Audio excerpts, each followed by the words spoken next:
Shri M B Rajesh കൂടി നമ്മോടൊപ്പം telephone line ചേരുന്നുണ്ട്. ശ്രീ എം ബി രാജേഷ്, ഇവിടെ അല്പം മുമ്പ് ശ്രീ വി വി രാജേഷ് അദ്ദേഹം പറയുകയുണ്ടായത് ഇവിടെ RSSനെ തകർക്കാൻ വേണ്ടിയുള്ളൊരു ശ്രമം അല്ലെങ്കിൽ BJP തകർക്കാൻ വേണ്ടിയുള്ളൊരു ശ്രമം അത് CPIM നടത്തുന്നു, അതിന് ആരെ വേണമെങ്കിലും കൂട്ടുപിടിക്കാം എന്നൊരു തലത്തിലേക്കൊക്കെ കാര്യങ്ങൾ പോവുകയാണ്. അതിനിടയിലാണ് ഇത്തരം പ്രചരണങ്ങൾ നടക്കുന്നത് എന്നതടക്കമുള്ള കാര്യങ്ങളാണ്. ഇതിപ്പോൾ ഈ ദൃശ്യങ്ങൾ കൂടി പുറത്തു വന്നൊരു പശ്ചാത്തലത്തിൽ കൂടിയാണ്. ഈ ദൃശ്യങ്ങൾക്കുള്ള മറുപടിയാണ് വി വി രാജേഷും RSS BJPക്കാരും എല്ലാം പറയേണ്ടത്. ഒറ്റപ്പാലം കന്യാമ്പുറത്ത് ഒരു സംഘർഷവുമില്ലാതെയാണ് RSSകാർ അന്ന് ഹർത്താൽ ദിവസത്തിൽ അക്രമം നടത്തിയത്. വെട്ടേറ്റ് പരിക്കേറ്റ് കുറെ DYFI പ്രവർത്തകർ ആശുപത്രിയിലാണ്. അത് സാധൂകരിക്കുന്ന അന്ന് നടത്തിയ ആക്രമണത്തിന്റെ തെളിവുകൾ ഇപ്പോൾ പുറത്തു വന്നിരിക്കുകയാണ്. അതിന് സംസ്കൃതം സംസാരിച്ചിട്ട് കാര്യമില്ല. വി വി രാജേഷ് പറയേണ്ടത് ഈ ആയുധങ്ങളുമായിട്ട് നടത്തിയിട്ടുള്ള ആക്രമണം, ആ ആക്രമണത്തിന് ഉത്തരവാദികളായിട്ടുള്ള ആളുകൾക്കെതിരെ നടപടിയെടുക്കുമോ എന്നുള്ളതാണ്. ഒരു നടപടിയും ഇവരെടുക്കാൻ പോകുന്നില്ല. കാരണം ഇവരുടെ കാര്യാലയത്തിൽ നിന്ന് നേതൃത്വം നിർദ്ദേശിച്ചനുസരിച്ചാണല്ലോ പോകുന്നത്. വടിവാളുകൊണ്ട് രാഷ്ട്രീയ പ്രവർത്തനം നടത്തുന്ന ഇവരെല്ലാം എന്ത് ന്യായമാണ് ഈ പറയുന്നത്? ഇനി ഇവിടെ മാത്രമല്ല, ഇത് കന്യാമ്പുറത്ത് ദൃശ്യങ്ങളാണ് വന്നത്. കഴിഞ്ഞ മുനിസിപ്പൽ തെരഞ്ഞെടുപ്പ് കാലത്ത് ഈ പാലക്കാട് മൂത്താന്തറയിൽ RSSന്റെ ശക്തി കേന്ദ്രമായിട്ടുള്ള മൂത്താന്തറയിൽ LDF ഉൾപ്പെടെയുള്ള മറ്റ് പാർട്ടികളുടെ ബൂത്ത് ഏജന്റുമാരെ തല്ലി പുറത്താക്കുന്നതിന്റെ ദൃശ്യങ്ങൾ മറ്റൊരു ടെലിവിഷൻ ചാനൽ കൊടുത്തതാണല്ലോ. തല്ലി പുറത്താക്കുന്നതിന്റെ എന്നിട്ട് കള്ളവോട്ട് ചെയ്യുന്നതിന്റെ ദൃശ്യങ്ങൾ കൊടുത്തതാണല്ലോ. അത് ക്യാമറയിൽ പകർത്തിയ മാധ്യമ പ്രവർത്തകരെ കൈയേറ്റം ചെയ്തതാണല്ലോ. അപ്പോ ഇത്തരത്തിലുള്ള സംഭവങ്ങൾ പാലക്കാട്ടും ഒറ്റപ്പാലത്തും എന്ത് സംഘർഷമുണ്ടായിട്ടാണ്? അവിടെ ആർക്ക് RSSനും BJPക്കും എതിരായിട്ട് എന്തെങ്കിലും ആക്രമണം നടന്നിരുന്നു? ഏകപക്ഷീയമായ ആക്രമണമല്ലേ? ഈ കഴിഞ്ഞ ഹർത്താൽ ദിവസം പാലക്കാട്ട് ചില ന്യൂനപക്ഷ സമുദായക്കാരുടെ കടകൾ തെരഞ്ഞുപിടിച്ച് ആക്രമിക്കുകയും തീയിടുകയും ചെയ്തിട്ടുണ്ട്. ഇവര് ആസൂത്രിതമായിട്ട് അക്രമം നടത്തുന്ന ക്രിമിനൽ സംഘമാണ്, അങ്ങേയറ്റത്തെ ക്രിമിനൽ സംഘമാണ്. അല്ലെങ്കിൽ മുഖംമൂടി ധരിച്ച് വടിവാളുമായിട്ട് കൂട്ടി നടക്കുമോ? എന്നിട്ട് മുഖംമൂടികളെയും വടിവാളുകാരെയും ന്യായീകരിക്കുന്ന ഒരു ലജ്ജയും ഇല്ലാതെ എന്ത് പറഞ്ഞാലും നിങ്ങൾ കണ്ണൂരെന്ന് പറഞ്ഞാൽ മതി. ഏത് കണ്ണൂരിൽ അങ്ങോട്ടും ഇങ്ങോട്ടും സംഘർഷം ഉണ്ടായിക്കൊണ്ടിരിക്കുകയാണ്. രാഷ്ട്രീയ സംഘർഷമുണ്ട്. പാലക്കാട്ട് എന്ത് സംഘർഷം ഉണ്ടായിട്ടാണ്? ഒറ്റപ്പാലത്ത് എന്ത് സംഘർഷം ഉണ്ടായിട്ടാണ്?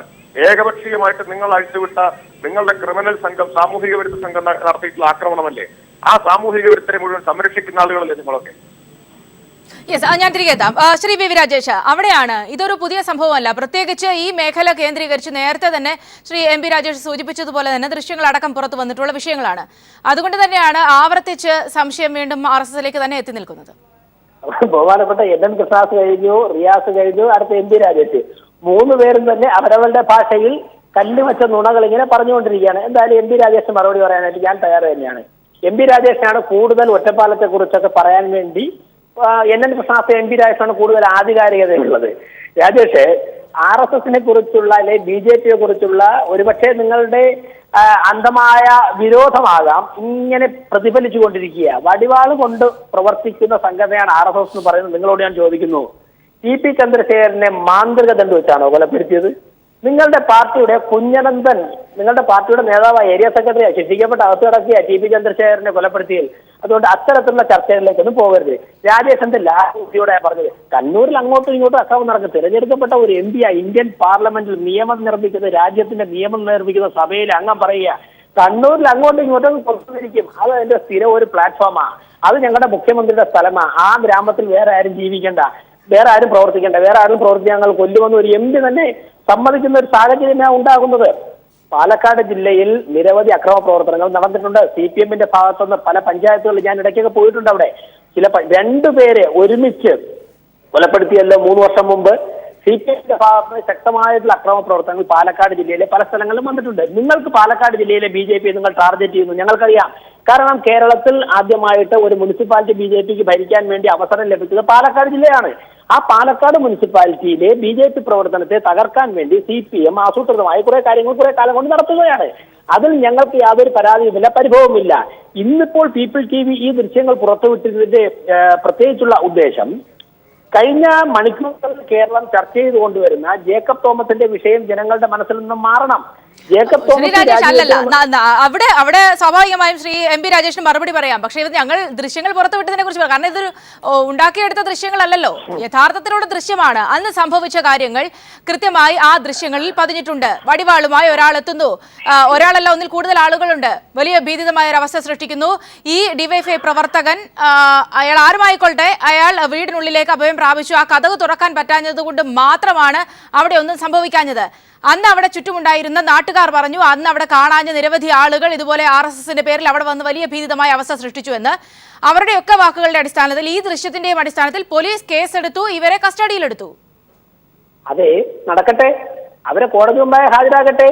യഥാർത്ഥ പ്രതികൾ അവരാണോ അല്ലേ എന്ന് പോലീസ് തിരിച്ചറിയട്ടെ. കേരളത്തിൽ മാർക്സിസ്റ്റ് പാർട്ടി അധികാരത്തിൽ വരുമ്പോഴേക്കും ഒരുപാട് BJP RSS പ്രവർത്തകർ അത് ഇന്നും തുടങ്ങിയല്ല, 10-40 വർഷം കൊണ്ട് കസ്റ്റഡിയിലെടുക്കാറുണ്ട്.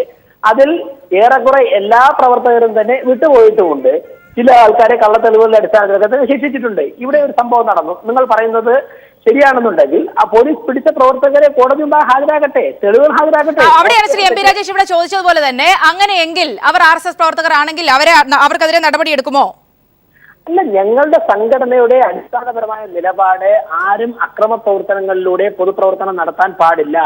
രാഷ്ട്രീയ എതിരാളികളെ ആശയപരമായാണ് തോൽപ്പിക്കേണ്ടത്, ആയുധം എടുത്തിട്ടല്ല എന്നും നിലപാട് സ്വീകരിച്ചിട്ടുള്ള സംഘടനയാണ്. ഞാൻ തിരികെ എത്താം. Shri V V Rajesh. Shri M P Rajesh, ചോദ്യം വളരെ ഡയറക്റ്റ് ആയിരുന്നു. ഞാൻ ചോദിച്ചതും സൗമ്യ ചോദിച്ചതും നേരിട്ടുള്ള ചോദ്യമാണ്.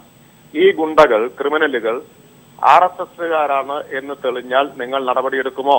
അതിന് വളഞ്ഞു മൂക്ക് പിടിക്കുന്ന മറുപടി നമ്മൾ കേട്ടല്ലോ. നടപടി എടുക്കില്ലെന്ന് മാത്രം പറഞ്ഞില്ല രാജേഷ്. ഈ ഒറ്റപ്പാലത്തല്ലേ ഏതാനും മാസങ്ങൾക്ക് മുമ്പ് മാധ്യമ പ്രവർത്തകരെ ക്രൂരമായിട്ട് തല്ലിയത്? അത് മുഴുവൻ ക്യാമറയിൽ വന്നില്ലേ? അവന് മാധ്യമ പ്രവർത്തകരെ തല്ലിയ ക്രിമിനൽ കേസിൽ പ്രതിയുണ്ടല്ലോ.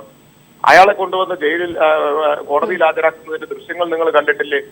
എന്തോ വീരസാഹസ കൃത്യം ചെയ്ത ഒരുത്തനെ പോലെയല്ലേ ആ ക്രിമിനൽ വന്ന് നിന്നിരുന്നത്? ഇവർ നടപടിയെടുത്തോ? അയാളുടെ പേരും മേൽവിലാസവും എല്ലാം വന്നല്ലോ. മറ്റൊരു ജില്ലക്കാരനായ ഇവിടെ RSS പ്രചാരണം, ഇവരാണ് മറ്റ് ജില്ലകളിൽ നിന്ന് ക്രിമിനലുകളെ നിയോഗിക്കുന്നത്. അതാത് ജില്ലകളിലുള്ള ആളുകളല്ലല്ലോ. പോലീസ് അറസ്റ്റ് ചെയ്ത് ഹാജരാക്കിയില്ലേ? ഇപ്പൊ പോലീസ് അറസ്റ്റ് ചെയ്യട്ടെ, ഞങ്ങൾ നടപടിയെടുക്കുന്ന ഇപ്പോഴും പറയുന്നില്ല, അറസ്റ്റ് ചെയ്യട്ടെ എന്നാ പറയുന്നത്. മാധ്യമ പ്രവർത്തകരെ തല്ലിയവരെ അറസ്റ്റ് ചെയ്ത് ഹാജരാക്കിയല്ലോ. അവരുടെ പടവും മേൽവിലാസവും അഡ്രസ്സും എല്ലാം വന്നല്ലോ. നിങ്ങൾ എന്ത് നടപടിയെടുത്തു? എന്ത് നടപടിയാണ് എടുത്തത്? ഈ പാലക്കാട് പൊതുവിൽ സമാധാന അന്തരീക്ഷം നിലനിൽക്കുന്ന ഒരു സ്ഥലമാണ്. പ്രത്യേകിച്ച് ഒറ്റപ്പാലം എന്നൊക്കെ പറഞ്ഞാൽ ഒരു രാഷ്ട്രീയ സംഘർഷവും നിലനിൽക്കാത്ത സമാധാന അന്തരീക്ഷം നിലനിൽക്കുന്ന ഒരു സ്ഥലത്താണ് ഈ ഏകപക്ഷീയമായ ആക്രമണം ഉണ്ടാവുന്നത്. വി രാജേഷ് പറഞ്ഞു BJP എന്തോ ടാർഗറ്റ് ചെയ്തെന്നൊക്കെ. നിങ്ങൾ ഒരു മുനിസിപ്പാലിറ്റി കിട്ടിയാൽ ഇത്ര വലിയ കുഴപ്പം നാട്ടിൽ ഉണ്ടാക്കുമെങ്കിൽ ഇവരെന്താണ് എന്ന് ഇപ്പോൾ BJPക്ക് വോട്ട് ചെയ്തവർ തന്നെ തിരിച്ചറിഞ്ഞുകൊണ്ടിരിക്കുകയാണ്. വെറും ഒരു മുനിസിപ്പാലിറ്റിയിൽ കഷ്ടിച്ച് അതും കേവല ഭൂരിപക്ഷം അധികാരത്തിൽ വന്നപ്പോഴേക്കും ഇത്ര അഹന്തയും ധിക്കാരവും ധാർഷ്ട്യവും അക്രമവും കാണിക്കുന്നവരെ എങ്ങനെ വെച്ചുകൊണ്ടിരിക്കുകയാണ്. അതാണ് നിങ്ങൾ ആലോചിക്കേണ്ടത്. ഇവിടെ മുനിസിപ്പാലിറ്റിയെ കിട്ടിയിട്ടുള്ളൂ, അപ്പോഴേക്കാണ് ഈ വന്നിരിക്കുന്നത്. ദൃശ്യങ്ങളുണ്ടല്ലേ ക്യാമറ തല്ലി പിടിക്കുന്നത് പരസ്യമായിട്ടല്ലേ, ക്യാമറകളുടെ മുമ്പിലിട്ടല്ലേ ആക്രമണം നടത്തിയിട്ടുള്ളത്. ആ ആക്രമണം നടത്തിയ RSSന്റെ അറിയപ്പെടുന്ന നേതാക്കൾക്കെതിരെ നിങ്ങൾ എന്ത് നടപടി സ്വീകരിച്ചു? എന്ത് നടപടിയാണ് സ്വീകരിച്ചത്? ഒറ്റപ്പാലത്ത് വ്യാപകമായിട്ടുള്ള പ്രകോപനമല്ലേ സൃഷ്ടിച്ചത്? ഇതിന് പുറമെ പരസ്യമായിട്ട് അവിടെ സമ്മേളനത്തിന്റെ മുഴുവൻ ബോർഡുകൾ നശിപ്പിച്ച് പ്രകോപനം സൃഷ്ടിച്ചത് എന്തിനു വേണ്ടിയിട്ടാണ്? പ്രകോപനം സൃഷ്ടിച്ചത് തിരിച്ചൊരു പ്രതികരണം ഉണ്ടായി രാഷ്ട്രീയ സംഘർഷം ഉണ്ടാക്കാൻ വേണ്ടിയിട്ടാണ്. ആ പ്രകോപനത്തിൽ ഞങ്ങൾ വീഴാതിരുന്നത് കൊണ്ട് മാത്രമാണ് ഒറ്റപ്പാലത്തും പാലക്കാട്ടും സംഘർഷമില്ലാത്തത്. നിങ്ങൾ നാട് മുഴുവൻ സംഘർഷം ഉണ്ടാക്കാൻ ശ്രമം നടത്തിക്കൊണ്ടിരിക്കുകയാണ്. നിങ്ങൾ ഈ നാടിന്റെ ഒരു ശാപമായിട്ട് മാറിയിരിക്കുക. രാഷ്ട്രീയ പ്രവർത്തനം എന്ന് പറഞ്ഞാൽ വടിവാൾ കൊണ്ടാണ് നിങ്ങൾ നടത്തുന്നത്. നിങ്ങൾക്ക് ഒരാശയവുമില്ല. നിങ്ങൾക്ക് തലച്ചോറ് കൊണ്ടുമല്ല നിങ്ങൾ രാഷ്ട്രീയ പ്രവർത്തനം. നിങ്ങൾ ആയുധം കൊണ്ടും അക്രമം കൊണ്ടുമാണ് രാഷ്ട്രീയ പ്രവർത്തനം നടത്തിക്കൊണ്ടിരിക്കുന്നത്. അത് വൈകിയാണെങ്കിലും ആളുകൾ തിരിച്ചറിഞ്ഞുകൊണ്ടിരിക്കുന്നുണ്ട് BJP എന്താണ് എന്നുള്ളത്. സമയപരിമിതി കൊണ്ട് ഇടപെടുകയാണ്. വളരെ നന്ദി ശ്രീ എം പി രാജേഷ്. ഒപ്പം തന്നെ ശ്രീ വി വി രാജേഷ് ഈ അവസരത്തിൽ ഞങ്ങളോട് പ്രതികരിച്ചതിന്. ഏതായാലും ഹർത്താൽ ദിനത്തിൽ സംഭവിച്ച കാര്യങ്ങളുടെ വ്യക്തമായ ദൃശ്യങ്ങളാണ് പീപ്പിൾ TV പുറത്തുവിട്ടിരിക്കുന്നത്. അന്ന് ദൃശ്യങ്ങളിൽ കാണുന്ന പോലെ തന്നെ വളരെ കൃത്യമായ ഒരു DYFI പ്രവർത്തകനെ അയാളുടെ വീട്ടിൽ കയറി ആക്രമിക്കാനുള്ള ശ്രമം നടത്തുന്നു. ഒന്നിൽ കൂടുതൽ ആളുകളുണ്ട്. വടിവാൾ അടക്കമുള്ള മാരകായുധങ്ങൾ ആ ദൃശ്യങ്ങളിൽ ആക്രമിക്കാൻ വന്ന വ്യക്തിയുടെ കയ്യിൽ നിന്ന് കാണാവുന്നതാണ്. പോലീസ് തന്നെ വ്യക്തമാക്കുന്നുണ്ട് ഇവരെ കസ്റ്റഡിയിലെടുത്തിട്ടുണ്ട്, നാട്ടുകാരുടെയൊക്കെ മൊഴിയെടുത്തിട്ടുണ്ട്. RSS പ്രവർത്തകർ നടത്തിയ ആക്രമണത്തിന്റെ ദൃശ്യങ്ങളാണ് ഇത് എന്ന് തന്നെയാണ് വ്യക്തമാക്കുന്ന തരത്തിലുള്ള റിപ്പോർട്ടുകളാണ് പുറത്തുവരുന്നത്. അന്ന് വാതിൽ പൊളിച്ച് അകത്ത് കടക്കാനുള്ള ശ്രമം നടത്തുന്നു. CCTV ക്യാമറയിൽ നിന്നുള്ള ദൃശ്യങ്ങളാണ് ഇപ്പോൾ പുറത്തു വന്നിരിക്കുന്നത്. ഹർത്താൽ ദിനത്തിൽ പാലക്കാട് ഒറ്റപ്പാലത്ത് ഡിവൈഎഫ്ഐ പ്രവർത്തകരെ വെട്ടാൻ RSS പ്രവർത്തകർ മാരകായുധങ്ങളുമായി വരുന്ന ദൃശ്യങ്ങളാണ് PPTV പുറത്തുവിട്ടിരിക്കുന്നത്. മുഖംമൂടി ധരിച്ചാണ് RSSകാർ എത്തുന്നത്. പ്രവർത്തകരുടെ കയ്യിൽ വടിവാളും മറ്റ് മാരകായുധങ്ങളും വ്യക്തമായി കാണാം. അന്ന് 3 ഡിവൈഎഫ്ഐ പ്രവർത്തകർക്ക് വെട്ടേറ്റിരുന്നു. അതിന് തൊട്ടടുത്താണ് ഈ സംഭവം. സംഭവസ്ഥലത്ത് കൊലവിളിയുമായി നിൽക്കുന്ന RSSകാരുടെ ദൃശ്യങ്ങളാണ് PPTV പുറത്തുവിട്ടിരിക്കുന്നത്. ആ ദൃശ്യങ്ങളാണ് നമ്മൾ കണ്ടുകൊണ്ടിരിക്കുന്നത്. വീട്ടിൽ അഭയം പ്രാപിക്കുന്ന ഡിവൈഎഫ്ഐ പ്രവർത്തകനെ കയറി വെട്ടാനുള്ള ശ്രമമാണ് നടത്തിക്കൊണ്ടിരിക്കുന്നത്. വാതിൽ തള്ളി തുറക്കാനുള്ള ശ്രമം നടത്തുന്നു. എന്നാൽ ആ ശ്രമം പരാജയപ്പെട്ടതുകൊണ്ട് മാത്രമാണ് ഒരു അപകടം അവിടെ സംഭവിക്കാതിരുന്നത് എന്നാണ് മനസ്സിലാക്കാൻ സാധിക്കുന്നത്. സിജു സുഗതനിലേക്ക് പോകുന്നു വിവരങ്ങളുമായി. സിജു, സൗമ്യ, ഹർത്താലിന്റെ മറവിൽ RSS സംസ്ഥാനത്തെമ്പാടും അഴിച്ചുവിട്ട അക്രമത്തിന്റെ നേർസാക്ഷ്യങ്ങളാണ് ഇപ്പോൾ നമ്മൾ കണ്ടുകൊണ്ടിരിക്കുന്ന ദൃശ്യങ്ങൾ. ഒറ്റപ്പാലത്തെ കണ്ണിയമ്പുറം എന്ന് പറയുന്ന പ്രദേശത്ത് ഡിവൈഎഫ്ഐ പ്രവർത്തകർക്ക് നേരെ നടത്തിയ അക്രമത്തിന്, അതായത് കൊലവിളിയുമായി പാഞ്ഞെത്തിയ RSS പ്രവർത്തകർ അഭയം തേടിയ വീടിന്റെ വാതിൽ തല്ലിപ്പൊളിച്ച് ഡിവൈഎഫ്ഐ പ്രവർത്തകരെ വകവരുത്താൻ ശ്രമിക്കുന്നതിന്റെ ദൃശ്യങ്ങളാണ് ഇപ്പോൾ പുറത്തു വന്നിരിക്കുന്നത്. അതായത് മുഖംമൂടി ധരിച്ച് കഴുത്തിൽ കാവി ഷാൾ ചുറ്റി വടിവാളുമായി എത്തിയ സംഘം വീടിന്റെ വാതിൽ തല്ലിപ്പൊളിക്കാൻ ശ്രമിക്കുന്ന ദൃശ്യങ്ങളാണ് പുറത്തു വന്നിരിക്കുന്നത്. നമുക്കറിയാം, അന്നേ ദിവസം തന്നെ സംസ്ഥാനത്തിന്റെ വിവിധ ഭാഗങ്ങളിൽ RSS അക്രമികൾ വിവിധ ഡിവൈഎഫ്ഐ പ്രവർത്തകരെ തെരഞ്ഞുപിടിച്ച് ആക്രമണങ്ങൾ നടത്തിയിരുന്നു. അതിൽ തന്നെ ഒറ്റപ്പാലത്ത് തന്നെയുള്ള 3 ഡിവൈഎഫ്ഐ പ്രവർത്തകരെ വെട്ടിപ്പരിക്കേൽപ്പിക്കുകയും ഒരാളെ കമ്പിവടി കടിച്ച് ഗുരുതരാവസ്ഥയിലാക്കുകയും ചെയ്തു.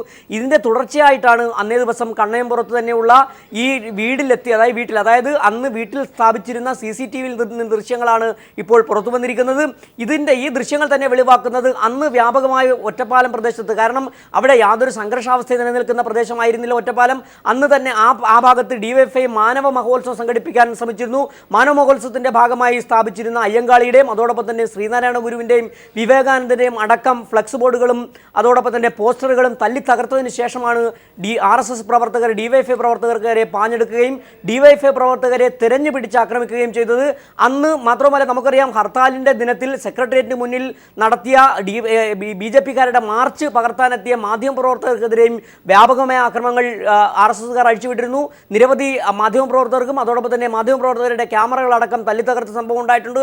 ഈ സംഭവങ്ങളെല്ലാം കൂട്ടിവായിക്കുമ്പോൾ സംസ്ഥാനത്തെമ്പാടും അന്നേ ദിവസവും തുടർന്നുള്ള ദിവസങ്ങളിലും വ്യാപകമായ ആക്രമണങ്ങളാണ് RSSും BJPയും ആസൂത്രണം ചെയ്യുന്നത്. അതിൻ്റെ ആസൂത്രണം ചെയ്തതിൻ്റെ നേർസാക്ഷ്യമാണ് ഈ ദൃശ്യങ്ങൾ ഇവിടെ വെളിവാകുന്നത്.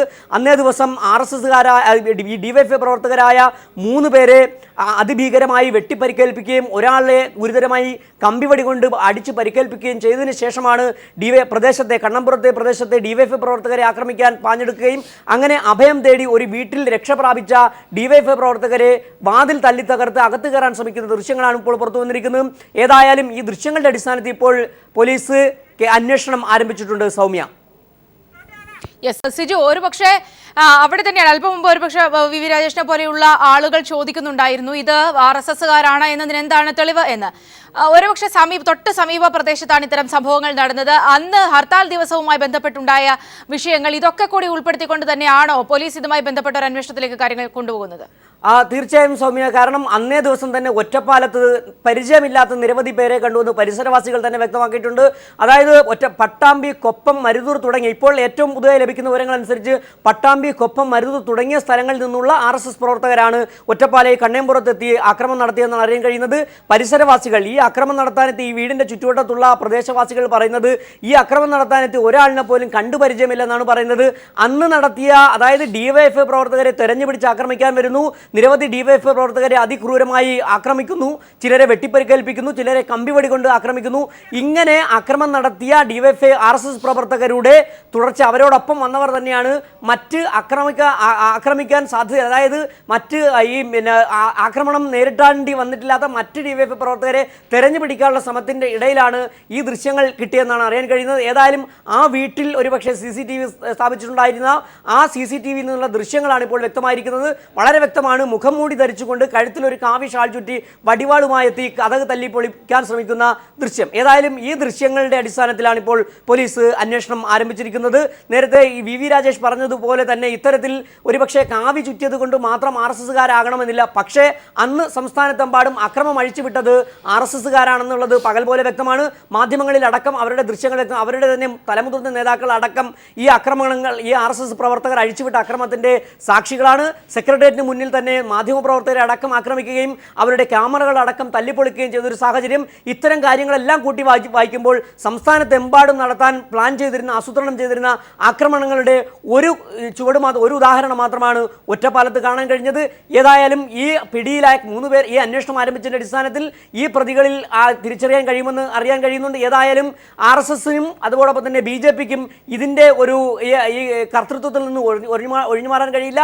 വരും ദിവസങ്ങളിൽ തന്നെ ഇതുമായി ബന്ധപ്പെട്ട അറസ്റ്റും മറ്റു കാര്യങ്ങളൊക്കെ നമുക്ക് അറിയാൻ കഴിയുമെന്ന് കരുതാം. സൗമ്യ, സിജു സുഗതനാണ് വിവരങ്ങൾ നൽകിയത്.